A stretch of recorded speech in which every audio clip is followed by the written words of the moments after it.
Naku, Violi. O, Ang tapos sa inyo, daming sa amin tao. naman. Oo. Sikat na sikat ka na. 5 minutes to curtain time. Alam mo, pag nakita What are tayo we ni waiting for? Tay, Let's go. tuwang-tuwa Doon tayo rin sa siguro front row sila. para mapanood natin mabuti mga bata.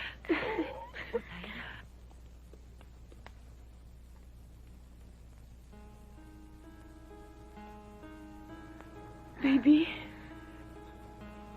Ang ate baby niyo. Ate baby.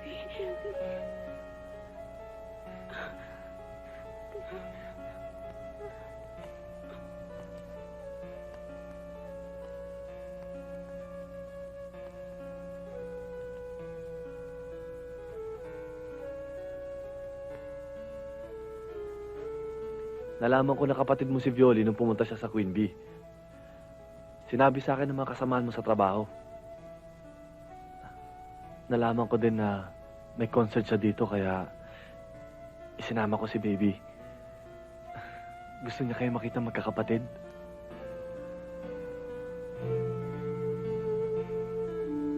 Salamat. Patawarin mo rin ako. Kalimutan na ho natin yun. Wala na ho yun.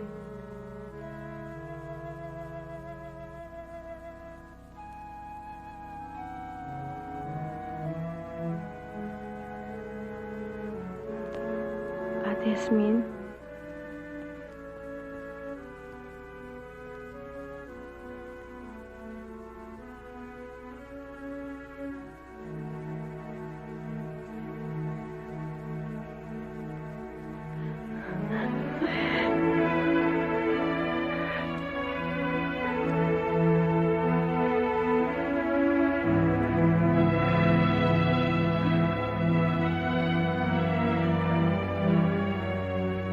Sina Daisy at Violi.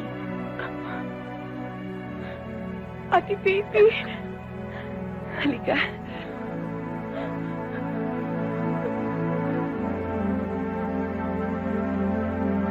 Ladies and gentlemen, let's all welcome the newest singing sensation, Miss Violi Dr. Lero.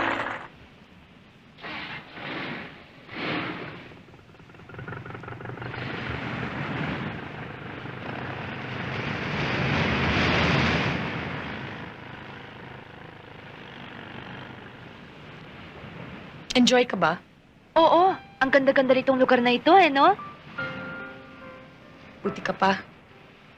Ako, hindi eh. Bakit? Tignan mo naman, Ara. Just imagine the hurt I feel. May boyfriend ka nga, pero committed naman siya sa iba.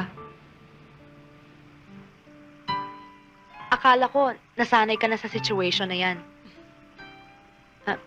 Sabi sa akin ni Jake, Isip-isipin mo na lang, ha? Boyfriend ko nga siya. Pero hindi naman niya ako may date na hindi kasama ang kanyang asawa.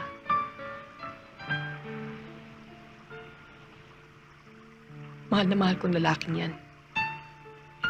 Pero kailangan maghintay pa ako na matagal bago niya ako pwedeng pakasalan.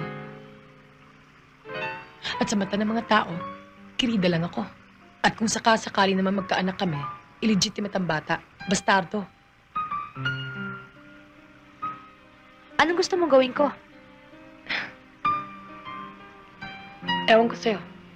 Ba't hindi mo nalang tanungin ang sarili mo? Hindi kita inaaway, Ara, ha? Hindi kita aawayin. Pinipilit kong intindihin ang kalagayan mo. Gaya ng ginagawa kong pag-iintindi kay Jake.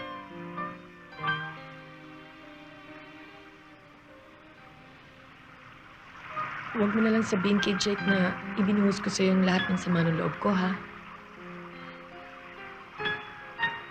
Ipangako mo lang sa akin na kailanman ay hindi dapat malapit ang kalooban ni Jake sa'yo. Ikaw din, Ara. Hindi dapat malapit ang kalooban mo kay Jake.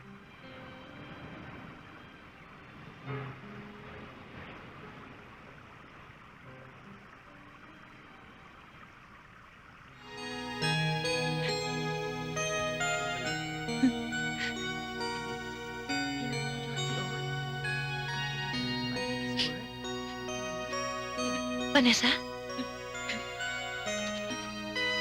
Bakit? Bakit? Shh! Nabago na si Nick Chok na.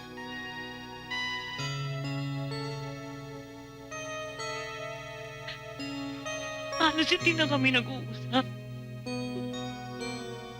Kahit harap ni Mama. Kahit pag nasa mga parties kami, nararamdaman ko. May iba na siya ngayon. Natitiyak ko na meron sila ulit relasyon ni Annie. Relax ka lang. Tama na. Mahuhuli ko rin sila.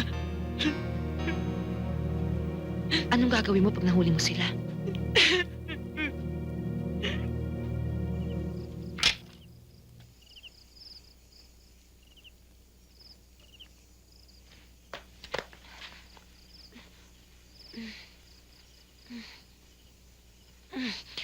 Good night.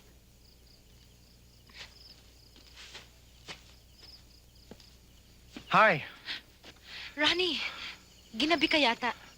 Couldn't sleep. I went jogging. This last few days. Why you've been coming home late? The truth is, I've been watching you.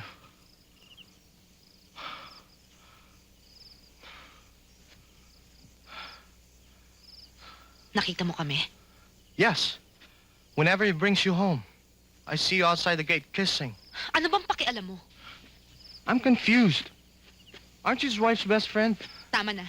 Ano He's ba? a married man. Let go, you're hurting You're me! hurting me. Mahal ko siya. Mahal kita. Ronnie, please! He's just gonna use you, and when he's through, wala na, Josa. Think of yourself, your son, your career.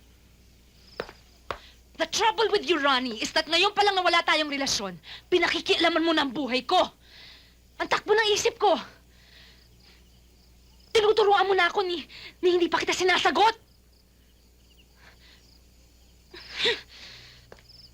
Josa, I wanna marry you. Ronnie, wala akong gusto sa'yo.